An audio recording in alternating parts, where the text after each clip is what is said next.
Hey everyone, Paul Akers. Recently I was passed an amazing video from Taronto Concrete in Ireland, and they went through an unbelievable transformation in just 6 months. I couldn't believe how big an organization it was and how incredible the transformation was. So I asked John Stenson, who went to Japan with me, how did you do it? I've never seen an organization this big transform this fast. There must be some secret sauce that I need to know about. So John explained to me what happened, and I asked him to make a video, and this is the video that explains how he did it. There are 3 key points I want you to key in on when you consider this transformation. Number 1, they set a deadline of only 6 months. That is crazy. 6 months to transform a huge organization that's very complicated and complex.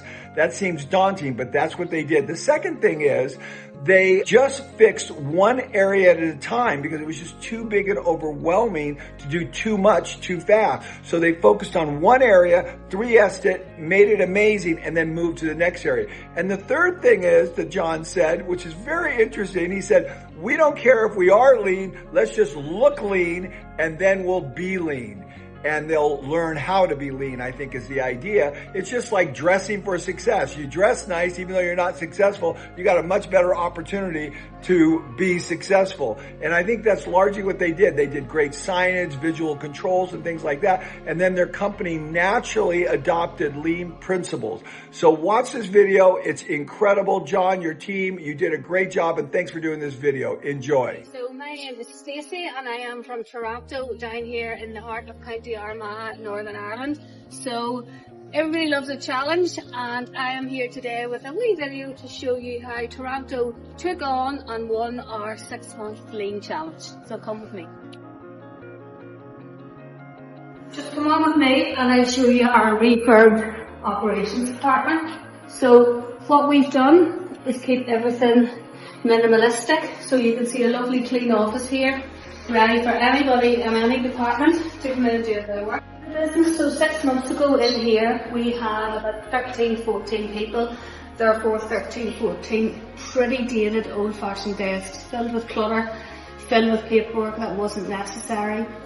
Probably about 100 files, 150 files. Come on and see what we look like now. So look at this. Just space after space after space. We have files. We're hot desking. We have signage, we have standards.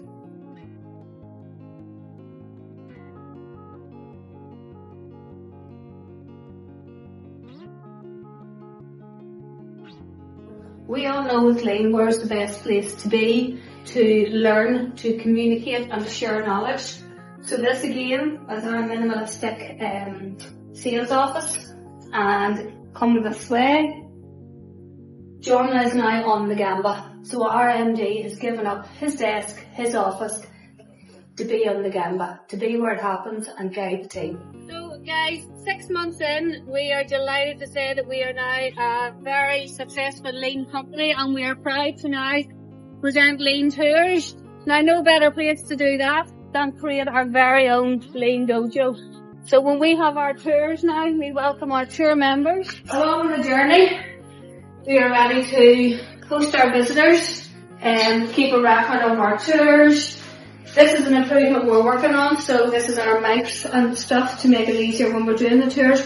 But a really fascinating part about this dojo is the engagement that we can get from the office and from the yard to have a safe place to come. A safe place to come and question the lean principles. A safe place to think about lean and think about gateways and ask those questions if they're feeling inquisitive about any of it all. So really, really fabulous place. We have our lean library again in the corner. So listen, all a work in progress, but we are very proud of what we've done in 6 months.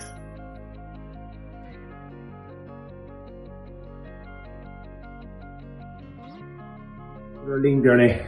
We started in the office. We decided to look like a lean company before we were a lean company. Before our processes and everything else was lean, we said, let's look lean. And that gave us the confidence to step forward. That let everybody know, it sent the message that this is where we're going, this is the line of travel, there is no plan B, and there is no turning back.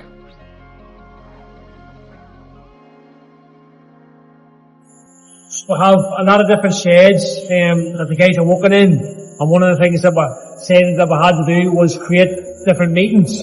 So we have one meeting area here for the guys in this shed, and each shed has their own morning meeting, their own separate meeting, because we realised that we had to introduce lean in the 4 different sheds at the same time.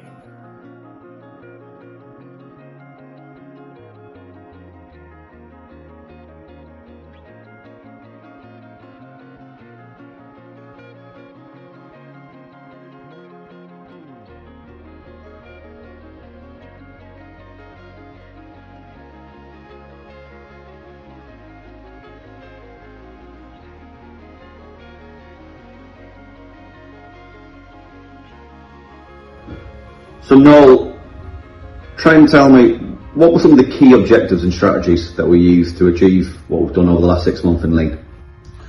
Okay, so we had 6 months to complete a massive transformation in our business. One of the things we realised was Taronto has an absolutely massive site. It's a huge area to try and 3S and try and get ready. So what we decided that we needed to do was split it into different sections.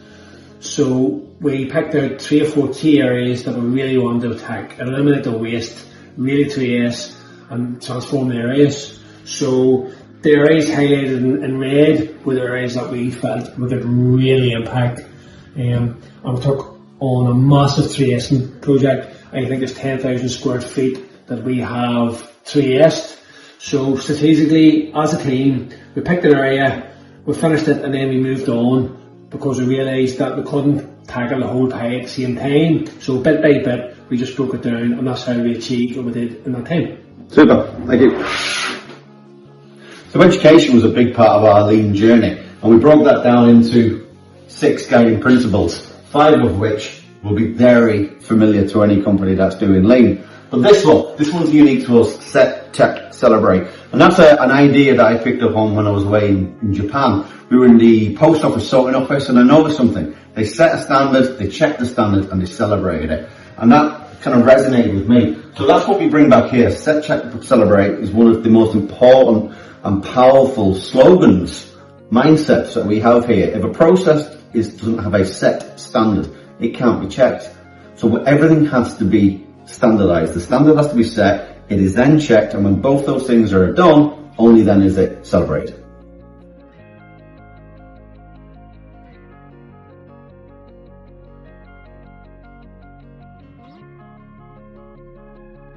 Go. One of the other educational pieces that we used was our Kanban station. So the Kanban station right underneath where we have our 8 signs. So this allowed the guys to see the waste. And what we did was we got our stock at the point of use, so the guys didn't have to walk back and forth. Plus the guys understand what a waste was of motion of transportation.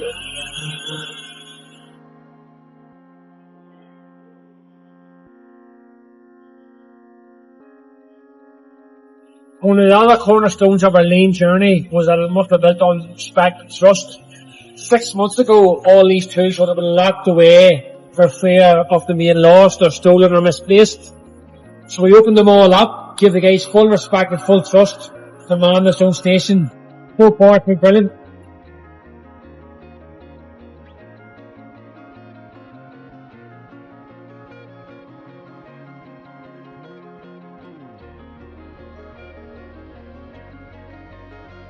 So if you think about normal concrete precast sheds, they're normally a mess. But what we created was a standard where everything was labelled, and everything had its home, and everything had a place. And we've also used total ownership. So as you can see now, another great example area.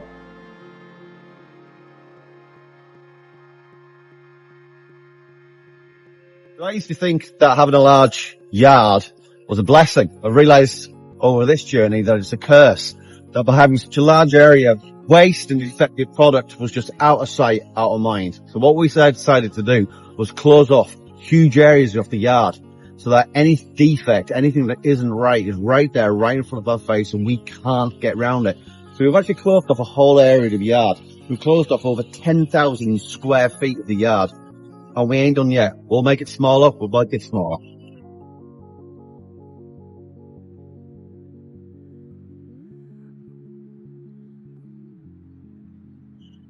Okay, so one of the key strategies we had was getting our guys to see waste, and one of the biggest ones we had was motion. So 6 months ago, this workstation here was the further end of our workstation that was yet for the end of a yard, not where it's needed at all. And this section here was the opposite end of our yard.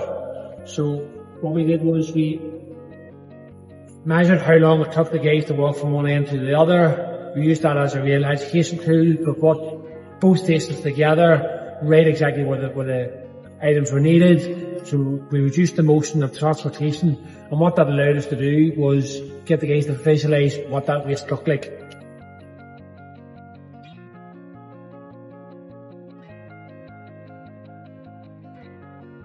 So this is one of our workstations. We have 3 or 4 different workstations throughout our yard. So what we decided to do was to create an example area for our guys to come and learn from. So as you can see, this station is set up fairly well, and we've used this as a great educational tool for all our guys to come and see.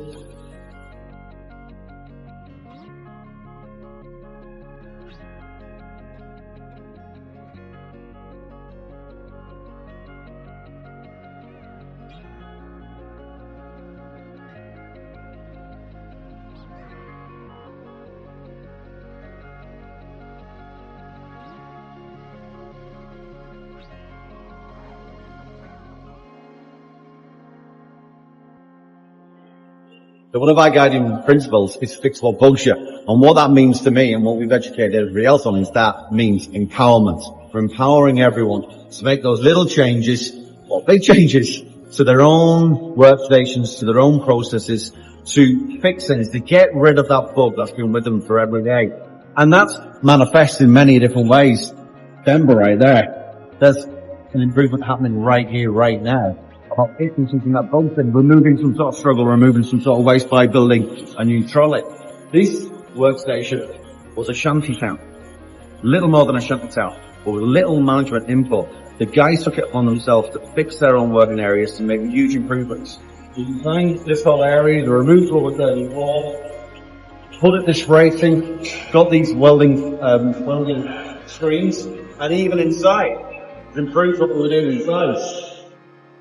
Improving people workplace, all born of the idea of fixing what bugs them, creating better areas, creating better jigs, having a better place to stand on, all from the idea of empowerment born of fix what bugs you.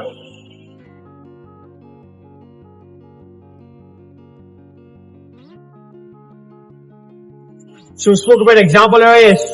So this is just an example of how one great example area in another shed has led these guys to create their own. So organically these guys are just nearly in competition with each other, who can have the best example area. So look at this, absolutely fantastic. Well, everyone, I hope that inspired you, because when I watched it, I thought, wow, look at the breadth of work that they took on. Look at the challenge mentality.